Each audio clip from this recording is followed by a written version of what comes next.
I pressen i øjeblikket, der kan man jo læse en kritik af Helle Thorning-Schmidt og af regeringen, og det er efter mig sådan en kritik, som jeg synes er lidt forfejlet, fordi hvis man går ind og kigger på regeringens arbejde fra start til slut, det er trods alt ikke ret lang tid siden de er kommet til, det er mindre end et år siden, så har der jo faktisk været rigtig, rigtig mange succeser.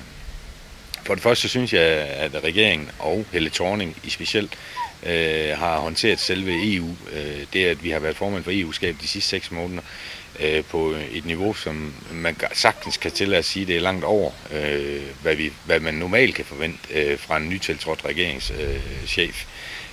Jeg synes, hun har lavet et formidabelt stykke arbejde der.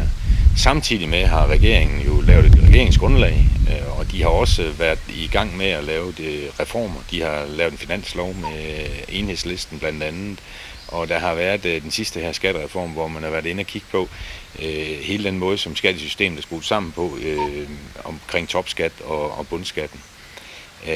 Det vi skal huske på, det er, at politik, det skabes jo ikke nødvendigvis her i nu, det skabes jo også på den lange bane. Og jeg er klar over, at regeringen har en kæmpe udfordring i at kommunikere ud, hvad det er, vi egentlig har gjort.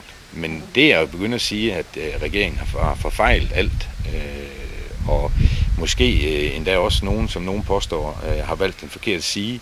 Det synes jeg er skyld langt over målet. Jeg synes, at regeringen har lavet fejl, ingen tvivl om det. Men jeg synes også, at man må sige, at det er en regering, som har leveret reformer, også socialdemokratiske mærkesager, der er kommet igennem. Det synes jeg rent faktisk er et fornemt stykke arbejde. Når jeg tænker tilbage på den debat, som blev skabt af KL og Mette Frederiksen omkring ret og pligt, hvor mange år siden er det siden i Danmark, vi har haft mulighed for at kunne diskutere det her. Det satte regeringen på dagsordenen også, og der er blandt andet kommet et udspil på flexjob siden her, som jeg synes, der er nogle perspektiver i for alle. Vi er jo nødt til også at sige, at samfundet er også i krise. Og jeg har stor forståelse for, at der nu er nogen, der også siger, at vi som socialdemokrater skal kigge meget på, hvad der sker lige her nu, og skabe job lige her nu, som jeg tror, det er nogen, der er citeret for i pressen i dag.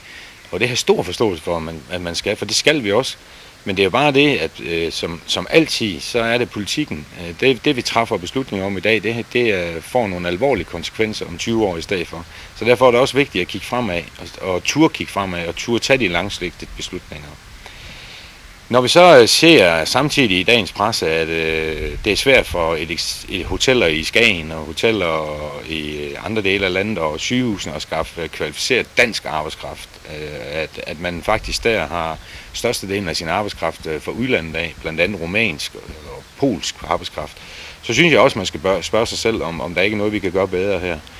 For det er da helt klart, at til overenskomstmæssig god løn, så skal danskerne derud søge de job, dem der er arbejdsløse nu. Og det er jeg helt sikker på, at regeringen vil tage bolden op på. Det vil der komme et udspil på.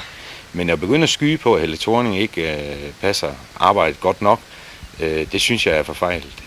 Jeg tror, man skal i stedet for at tage dialogen omkring kommunikationen i Socialdemokratiet. Men det kan Helle jo ikke klare alene.